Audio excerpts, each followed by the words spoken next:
So thank you so much for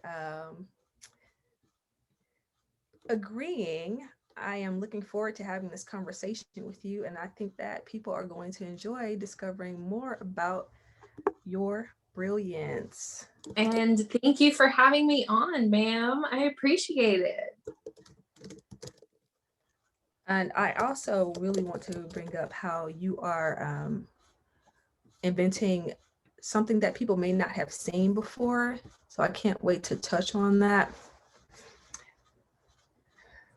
My technique. Yes. Yeah. my my secret sauce, I guess you can call it. Everybody has to have something special, right? Yes. Especially with all the market being so saturated and stuff, you gotta have something. So today, first of all, thank you guys for joining in. If you have any questions, please feel free to drop them in the comments. My name is LaShondra McCarty, and this is the very first episode of Unbound Creatives. So my background is in web graphic design, as well as a lot of video. And even though I don't work in it all the time, I have a strong affinity for people who are in the arts, because I think that we contribute so much to culture and the community. And this is just an opportunity to expose you to people that you may not have ever heard of, who are doing amazing things. And with the way that the world is changing and technology can bring us close together, even if somebody is in another country, you could have access to their work. And today we are going to be sitting and talking to Sharon Haji. Sharon is a muralist and an artist. Yes. Thank you for joining us, Sharon. Thank you for having me, LaShondra. So I'm going to give you a little bit of background on Sharon. Other than the fact that she is mom of an awesome 3-year-old. Whoa, she all runs my life. But toddlers keep you young. Like, active. Yes. So Sharon's bio is that, first of all, her name is absolutely beautiful. Sharon Haji, which literally means a flowering shrub on a journey to a sacred place. And that is an amazing meaning for a name. Thank you. You're welcome. So where's your name from? So I was actually born in Karachi, Pakistan. And my husband is Indian, so I got my last name from him. But his half of the name Haji means on a journey to a sacred place, and then Sharon is a flowering shrub from the Bible. My family's Christian. That is so awesome. I mean, it's a wonderful, wonderful name. Thank you. So how deep do you want me to get into this? I will go where you are headed, ma'am. Lead me on. Okay. So I only ask because I want to make sure that I respect your space, because we are sharing this moment together. But one of the things that Sharon says was that she got into art because she did not always feel like she had a voice.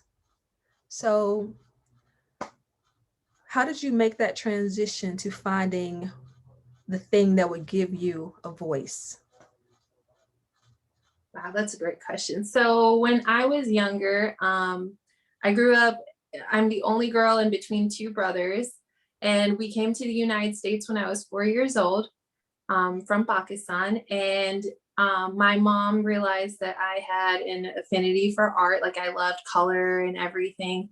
But we didn't exactly have the healthiest of environments growing up. And I'm actually 6 feet tall when I stand up without any heels on. So in our culture, that's extremely, you stand out, you take up space.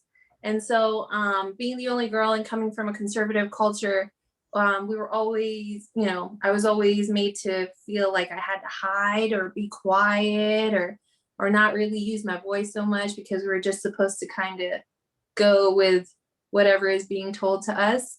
Mm-hmm. So I felt like sometime along the way, like art definitely became my voice. I grew up in an environment where, you know, it wasn't exactly like as encouraging as it could be sometimes. And so finding that voice, art definitely became my voice and like my healing power to kind of get through a lot of the tough stuff. And That's so, wonderful. yes, thank you. And you have a business that's called Mo's Magic Colors. Mo's Color Magic. Yes, Color Magic. Yes. Yes, ma'am. It is dedicated to our beautiful miracle daughter, Mo. At some point throughout my journey, I was diagnosed with a chronic medical condition that was supposed to have left me infertile. And so I was told that I would never be able to have kids. And so it was just something I'd come to terms with. And then when I was 27 years old, working at the Children's Hospital, I went into the emergency department with a self-diagnosed hernia and came out pregnant.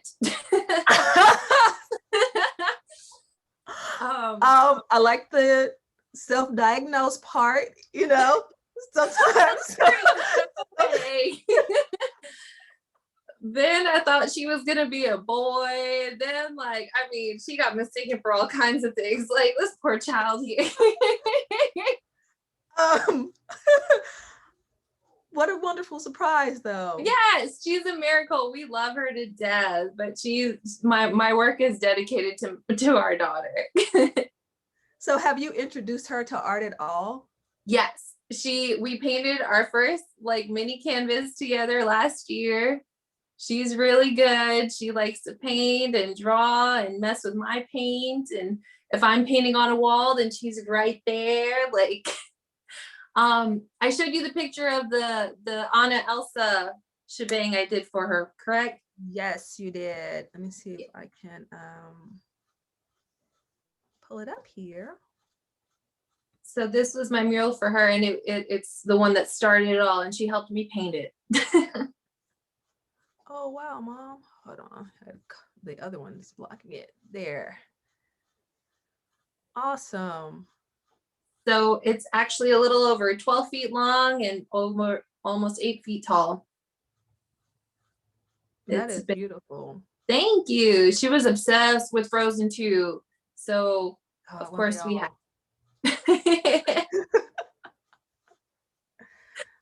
Ask me anything about that movie, LaShondra. I got you, girl. I appreciate that. But it got so bad. So my daughter loved it as well. So of course we saw both of the movies. She had the bedspread at one point. Yep. And then she grew out of it. Nice. But I mean, it is nice. It is nice. I still do the songs. So like every now and then I would just like weave in like Let It Go, and I don't remember the name of the song, like the one they did at the end of the second movie. Show Yourself. Yes. So I was just like weaving into conversations and she's looking at me like, and then it like just so happens to show up on your playlist and you're like, you know what, that's my jam, girl. She's like, I don't like that anymore. I'm like, it's okay, I still do. I love it. I still do, because now it's a part of my memories. It's our thing together, even though you moved on and left us behind. My daughter is on Toy Story now and can't get enough of it. And I'm like, but what about Frozen? We liked that. So now you're gonna have to paint over that and put up Buzz Lightyear. And put up Buzz and like all that. So that one was actually at my parents' house in Houston. So we actually just moved back to Atlanta like a week or two ago. Yes, ma'am. Oh. Yeah. That's a lot. It is. People are loving your story, by the way. Thank you. Thank you, guys. My goal is just to hopefully inspire somebody out there. So the reason why you caught my eye was when you posted planting prayers. And that was so amazing to me, because I've seen, people do paintings and incorporate prayers where you could actually visually see them. Would you like to share what planting prayers actually is? Yes. So I told you guys that I grew up like with art and my mom introduced me to it, but I was actually never technically trained. I only took art classes like recently when we were in Houston, and I took like 6 classes and then I stopped. But that was all the training that I had besides what we had to do in high school and everything. So I'd actually never painted on a canvas before in my life. Oh, And so my very first canvas is the first one in my starting 5 collection, which is Picasso, which is the horse. And then I moved on from there, and this is one of them, but I'd never painted on canvas. I went from painting on poster board and drawing on computer paper. And then I just got to adulthood and started painting on walls, on the walls of our small 1-bedroom apartment that we had here in Atlanta before we left. And so I went from poster board to walls and never really hit canvas. So when I was thinking of concepts for canvas, I realized like I want to give people something more than just the pretty picture, something more than just the visual that you get from having, like, yes, the visual itself is really uplifting, but I wanted to give more value. So I decided to incorporate prayer, because prayer got me through a lot growing up, as well as art. Those were like my go-to, prayer and art. And so I wanted to combine them and do both. So I hide prayers in invisible ink in my work, and they can be seen using a black light. So you just shine it on there and you can see it. If you ever need a reminder that you're amazing and that somebody believes in you, then that's me. So I hope that my work brings that to somebody. and that is so awesome. Thank I you. love that. I love that so much. You.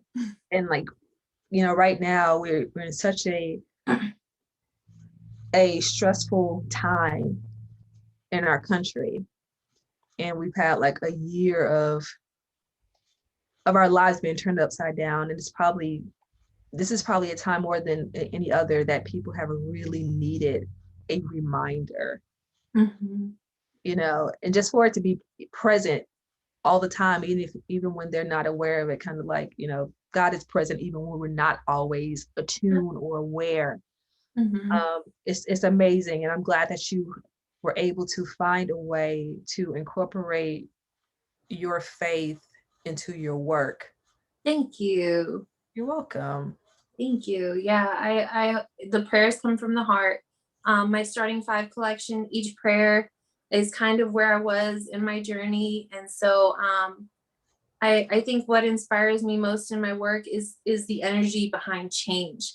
Any kind of change. Like I love, like, that's why I like most of my pieces have like Mother Nature, like some kind of natural something. There's always a story behind it, because I feel like when I love watching people grow, I love watching things like change constantly. And that's the only constant I feel like we have in life is change. So in order to be able to roll with that, like, you got to keep growing. So my starting 5 was inspired by the energy behind change, and also principles of personal development, things that I was applying to my own life. So it's all incorporated in there. So let me ask this. Where can people see your work? So, oh, y'all. Okay. So I recently started TikTok, and it is the most basic TikTok you've ever seen, because I'm so old starting it. Like, I'm 30, and like I recently attended like a women's summit where I met this amazing girl who's like 27. She's just 3 years younger than me, but she is down. And I'm like, y'all, I can't, like, I'm still playing with like the little, so I'm still getting there, but I have a TikTok, I have Instagram, and then I have my Facebook page as well. I'm working on cleaning up my website a little bit and getting my entire portfolio on there, also. And I have my Etsy shop. Oh, okay. Yes. So everything under Mo's? Yep, Mo's Color Magic for Okay. I'll make sure that I put that in the post. So I have a question for you. Oh man. You ready? Yes. Okay. First of all, I have a couple of questions, but I'm going to give you this easy one first. Okay. Um, where can people buy your artwork? So tell them your address. Okay. So you guys, if you're interested in purchasing my work, I would truly appreciate it. You can find it at my Etsy shop. It is etsy.com/shop/Mo's Color Magic. Okay, awesome. Yep. And the next thing, you said that you moved back to Atlanta. Yes.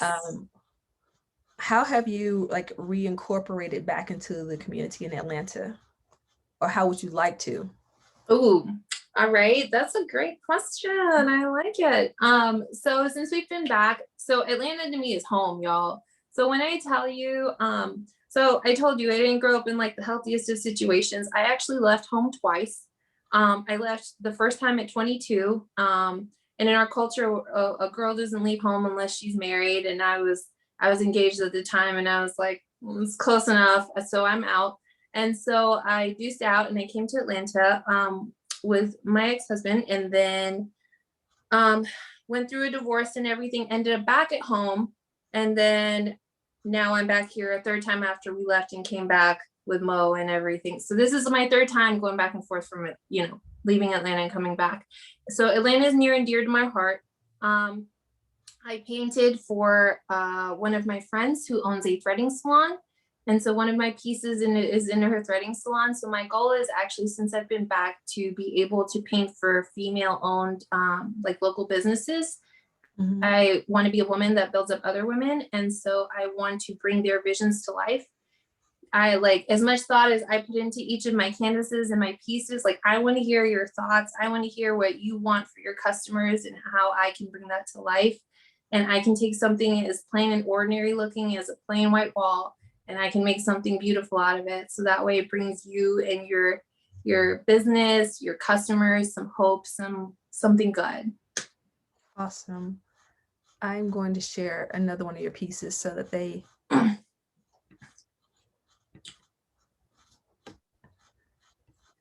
get a sense of who they're talking to.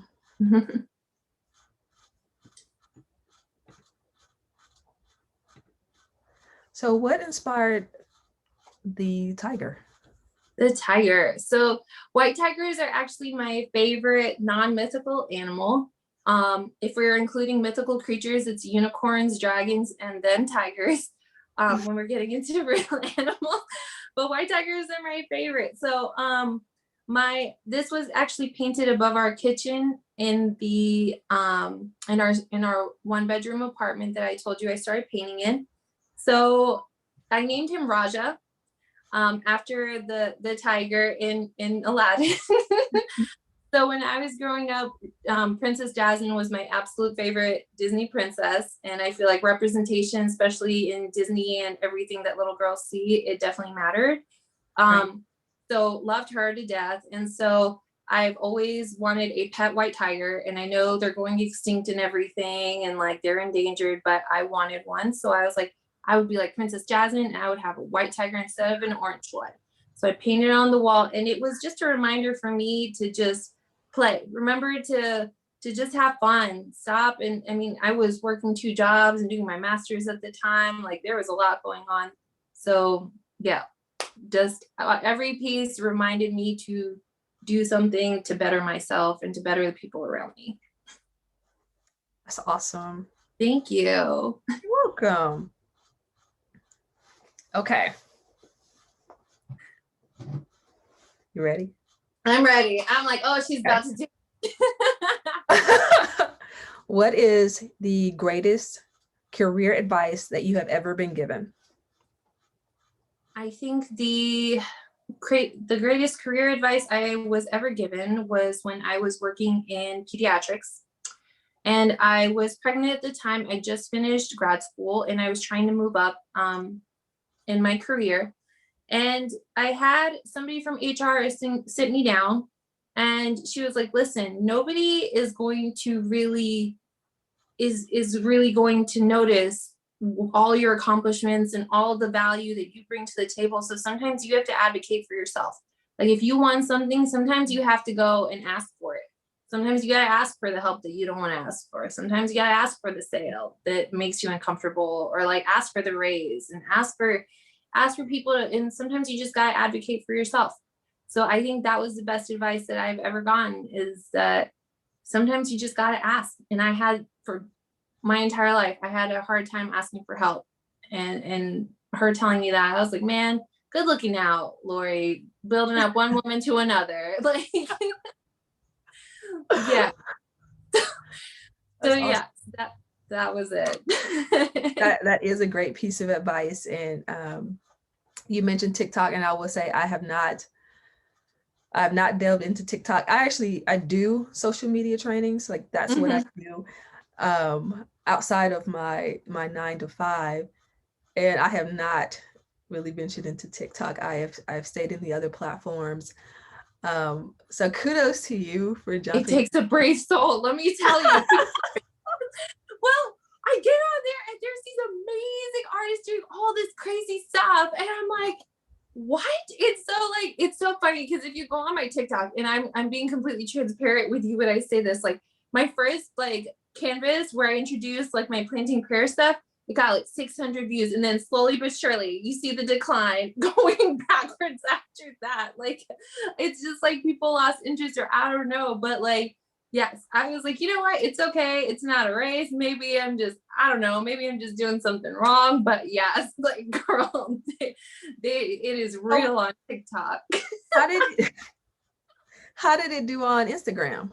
Instagram is more like, like my kind of crowd. Like Facebook, it does really well. But yeah, TikTok is a tough sell sometimes, I think, with all the amazing artists and everything out there, and they inspire me. I get stuck watching their videos all day. But like, yes, TikTok it's a tough one.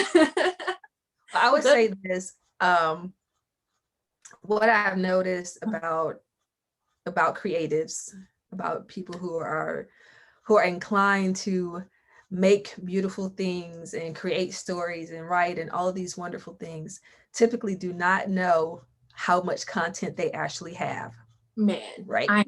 You have tons of content, and here it is. Here's the stuff that is content that you didn't think was content. Are you ready? Let me hear it, girl. Okay. When you are choosing your palette, if you sketch, I don't know if you do or not, but if you sketch, that is content. That is content, right? When you go and pick out your new pencils because you've worn out the charcoal, and you just say, hey, this is what I'm doing today. And you walk around the store and you pick up your pencils and you say, I'm getting a 2B today. I'm getting a 3H today. What? Yes, that's content, because you're allowing your audience to experience the life of an artist. You're allowing them to see a part of your process. Yeah. You're blowing my mind right now. I'm over here like, well, it's my artist filter, I guess. Like, I just, yeah. And even with that, like, so let's say somebody says, Sharon, we need you to come and do our wall. Okay. So there's a picture of Sharon thinking about that wall. I'm getting ready to work on this project. They want to see blah, blah, blah. There's a picture of Sharon doing several iterations of a sketch. Now, if this is not private stuff, then you can share it. 1, 2, 3. What do you guys think? My clients chose number blank. That's content. What? And if you do a poll, you've added an interactive component to it, which makes people have to respond to you. Oh, girl. Right? You're giving me gold right now. Like, right. Hold on. Thank you for this. You're welcome. So and then, like, even as you break down your project and you say, okay, well, I'm going to do the background, then I'm going to do the foreground, and then I'm going to do my shading. All of those are different images and even better videos. So really start recording yourself when you're doing your work, and those pieces can then be what you put on your website. You can put them on your Instagram. And one day you decide, man, I've been doing all this. I want to start doing an online course. you will already have some of that content. If you do a promotional video, you will already have content. What? This is amazing. Thank And you, then, man. of course, you're welcome. Of course, you show us the final product, what And your training everyone's like, looks like, woo, yay, but the and you process. show us the reactions of the person that you were doing it for. Oh, love it. So there are all those moments that you actually have content in a process that you're already doing anyway. What? Oh my God. This is so good. Thank you, You're Lashandra. welcome. Girl, you are pouring into my life today. Perfect. Yay. Thank you, man. Thank you for your time. But that's what I typically do. And I'm actually going to start doing some sessions in a couple of weeks because I see it all the time. And I'm like, we need to help people in this process so that it doesn't always feel like it's so hard. Girl, like Yeah. the TikTok and the Instagram and the everything. I'm like, I've never been super great at staying consistent with social media. And now that I have like my own thing, I have to. And so Right. it's making me uncomfortable, but it's getting me out there. And I know it's not going to be the greatest all the time, but it'll be something. Something will be out there. But and that's a struggle that I have as far as putting stuff out, because sometimes if you know how it would look if it was perfect, it's hard to accept 80% or 90%. And I get caught in that hesitation. But if you hesitate and you don't put it out, then people don't get to see anything at all. And the fact of the matter is, they are really forgiving. And many people just want to see. Like, it's not necessarily that it has to be perfect or the lighting has to be spot on, though yours is great. It's just it's just that they actually want to know what you're doing and how they can engage. That makes so much sense. So I have a question for you, ma'am, since you've been asking me all these amazing questions. Sure. How can I best support you and your work going forward? Because I love what you're doing. Thank you. Well, thank you. I appreciate that. I guess if you know of any artists who need to be profiled, Okay. If you know anybody that just needs some help in regards to how to really get a handle on mastering their content creation, because that's really all that it is, so they can actually, engage their audience more and share what they're doing, send them my way.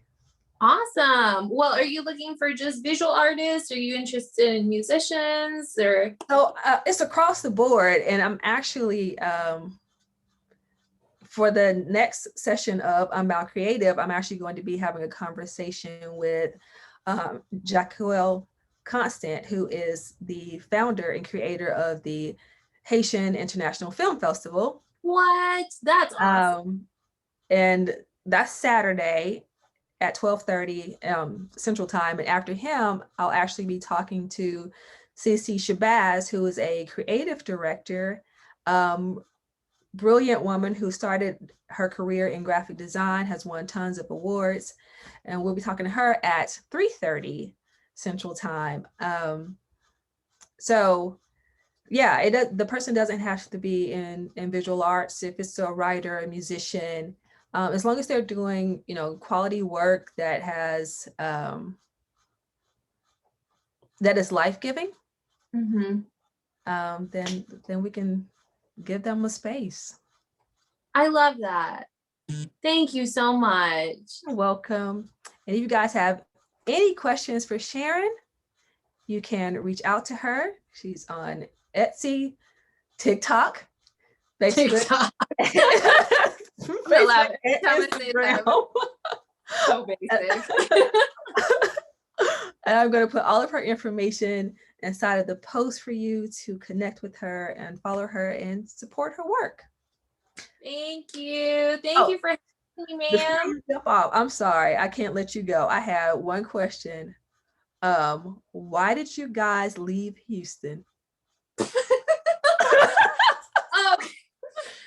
From somebody who lives in Houston. Okay. I have to give a little background.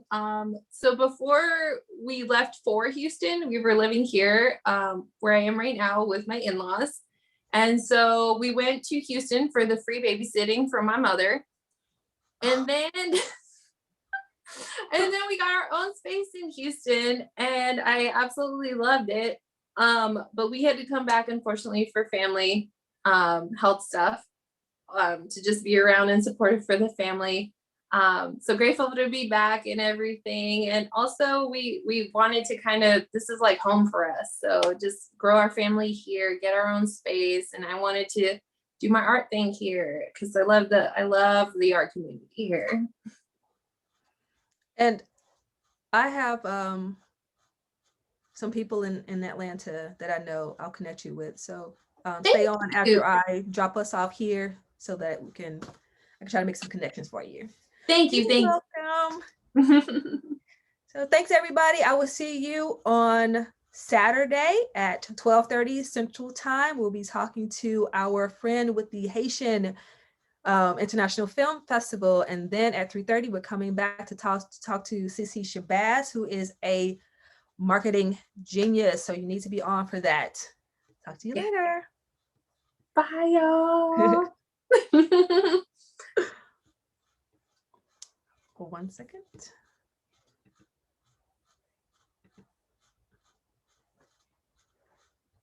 All right. Oh my God, how'd I do? I was sweating so bad. You did great.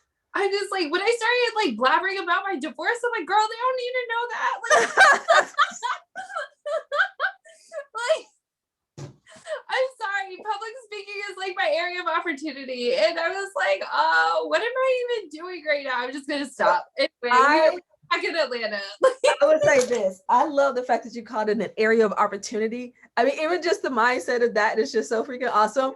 Like, you didn't say it was my weakness. You didn't say it's my area of opportunity. This is an area throughout this conversation. This could have been a little bit better.